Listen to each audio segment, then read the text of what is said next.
Concernant le cancer et Chen Zhuang, un rapport d'entre nous ont ignoré. Cette vidéo sera publiée dans les langues les plus populaires. Veuillez vous abonner à notre chaîne YouTube ou à nos studios de site web.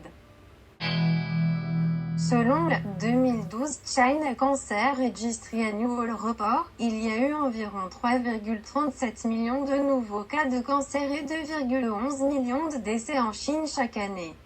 Remarque. Ce nombre a considérablement augmenté. Le cancer est devenu la première cause de décès en Chine. Un commentaire des praticiens de médecine chinoise sur le cancer.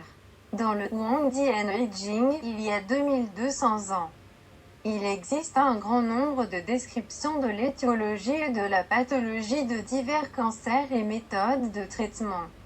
Dans la pratique de la médecine chinoise depuis des milliers d'années, les causes de divers cancers sont attribuées au déséquilibre à long terme du yin et du yang dans le corps humain et au déséquilibre des organes viscéraux, entraînant une stagnation du qi et une stase sanguine, une accumulation de le flegme et la toxine qui se sont accumulées au fil du temps. Le cancer est une maladie systémique et la tumeur n'est qu'une manifestation locale. Par exemple, une femme ayant reçu un diagnostic de cancer du sein. Ce n'est pas cette partie elle-même qui a développé un cancer, mais la stagnation du qi, la stase sanguine et l'accumulation de mucosité dans son corps se sont considérablement détériorées. Les toxines accumulées dans le corps ont besoin d'une percée ou d'une évasion. Ces seins, étant la partie la plus faible de son corps, sont devenus les percées choisies par les toxines pour éclater et générer des tumeurs malignes. C'est pourquoi l'opération occidentale ne peut toujours pas empêcher les cellules cancéreuses restantes de migrer après avoir retiré la partie affectée. Les toxines ou les cellules cancéreuses dans le corps sont toujours là et continuent de se développer et essaieront de trouver d'autres percées. 2. Comment les médecins chinois traitent le cancer? Les médecins occidentaux élimineraient les cancers locaux par radiothérapie et chimiothérapie, tuant les cellules dans la zone cancéreuse. Tandis qu'un médecin chinois expérimenté aurait tendance à employer des traitements dialectiques basés sur une vision holistique basée sur les théories traditionnelles.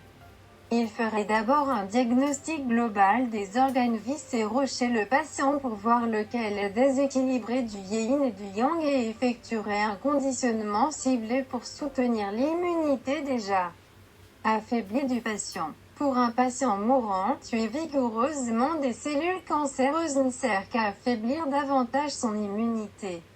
Un médecin chinois rajeunirait tout d'abord le yang pour sauver le patient de l'adversité, renforcer les organes internes tels que le foie, les reins, la rate et l'estomac, etc., afin que le patient puisse survivre. Pour faire face aux toxines dans tout le corps, il rédigeait des ordonnances pour améliorer la circulation sanguine, éliminer la stase sanguine, réguler le qi, draguer les collatérales, adoucir la fermeté, détoxifier et éliminer les tumées, soi-disant éliminer le mal par le mal, puis renforcer progressivement le corps. Détoxifier et élimine ainsi le cancer. Dans la pratique de la médecine traditionnelle chinoise consignée par écrit depuis plus de 2000 ans, il existe de nombreuses descriptions de divers cancers et méthodes de traitement. Les anciens herboristes chinois se sont efforcés de conserver des dossiers médicaux. Mais les gens ne peuvent toujours pas trouver d'affirmation selon laquelle le taux de mortalité par cancer était beaucoup plus élevé que celui d'autres maladies. Dans la plupart des cas, un médecin chinois expérimenté est capable de traiter le cancer. J'ai, l'écrivain, personnellement vu un exemple, l'herboriste Yang Tao. Un herboriste embauché par l'Association chinoise de prévention et de traitement de sous-santé avait diagnostiqué et traité avec succès divers patients atteints de cancer. Tant qu'il suivait ses instructions. Contrairement aux attentes, certains patients atteints d'un cancer en phase terminale hésitaient à suivre ses conseils. comme le cancer des os causé par une insuffisance rénale, car il est si douloureux que la plupart des patients ne pourraient pas le supporter s'ils ne prenaient pas d'analgésique. La médecine occidentale fait mal au foie et aux reins. Après avoir pris des analgésiques et blessé les reins, le cancer des os se propagera rapidement, mettant en danger la vie du patient. Dans certains cas, les patients vomissaient après avoir pris les prescriptions de Yang. Leur maladie nécessite des vomissements, mais ils avaient toujours faim. Les médecins occidentaux prendraient cela comme une lésion de la muqueuse gastrique et leur conseilleraient d'abandonner les médicaments chinois, et en conséquence, les patients arrêtent de vomir après avoir pris les pilules qui nuisent au foie et aux reins. Le foie affecterait sérieusement la fonction de la rate et de l'estomac. L'arbre du foie ne nourrit pas le sol de la rate. Les médecins occidentaux avaient l'habitude de cibler les zones touchées. La médecine traditionnelle chinoise est une approche holistique du traitement basée sur la différenciation des syndromes. La restriction mutuelle entre les organes internes du corps est particulièrement évidente chez les patients présentant une débilité générale à un stade avancé du cancer. L'herboriste Yang a suivi la méthode traditionnelle de Huang Dian Jing dans le traitement, ciblant la cause et non le symptôme. Pour tout type de maladie, les 4 diagnostics sont combinés et le bon médicament prescrit. Une fois que le yin et le yang du patient sont équilibrés, la plupart des maladies sont guérissables. L'herboriste Yang a souligné que le traitement du cancer n'est pas aussi compliqué que le traitement d'autres maladies et qu'il est normal que les maladies incurables soient bien traitées. Parmi les cancers, le cancer de l'intestin est particulier car il n'y a pas de douleur dans les intestins. Il est donc conseillé de faire une coloscopie chaque année pour brûler les polypes intestinaux afin de prévenir les dangers cachés du cancer de l'intestin. 3. Détection précoce du cancer. Le cancer à son stade initial est un processus de développement et de changement à long terme. Il est sans doute l'affaire de tous de savoir si elle peut être détectée et stoppée à temps par une cure préventive. Du point de vue de la médecine chinoise, il existe des moyens de détecter le cancer à un stade précoce. La médecine traditionnelle chinoise estime que l'apparition du cancer est causée par la stagnation du QI, la stase sanguine et la coagulation des mucosités. Il existe une méthode simple pour diagnostiquer la stagnation du QI et la stase sanguine pour résoudre la douleur. En médecine chinoise, la stagnation du sang provoque des douleurs. Une fois la maladie formée, la sensation est évidente comme une lombalgie, une sténose du canal rachidien lombaire, une hernie discale lombaire, une névralgie, des douleurs articulaires, une spondylarthrite cervicale, une épaule gelée, etc. et des picotements dans les zones cancéreuses. Cependant, au stade initial de la formation du QI et de la stase sanguine, les gens ne peuvent pas ressentir la douleur dans le corps, sauf lors d'un exercice de position debout pendant 1 à 5 minutes. Il y aurait une douleur évidente dans les zones de stagnation du QI et de stase sanguine dans les parties superficielles du corps, telles que les épaules, le cou, le dos, la taille, etc. Après avoir fait Zhengzhuang stance ou Trieu en Tai Chi pendant 10 minutes, la douleur des organes internes profonds pouvant causer le cancer est progressivement révélée, comme la poitrine, la trachée, l'estomac, le foie, les reins et même la prostate. Ces douleurs profondes sont des manifestations de la stagnation du QI qui provoque une stagnation du sang qui à son tour provoque la douleur qui signale le symptôme du stade précoce du cancer. Les médecins occidentaux disaient que tout le monde a des cellules cancéreuses, alors que l'expression exacte devrait être que tout le monde a des facteurs cancérigènes. La stagnation du QI, la stase sanguine et la coagulation des mucosités sont des facteurs de cancer. Le yoga et les autres sports modernes ne sont pas conscients de la douleur causée par la stase du sang dans les organes internes qui peut causer le cancer.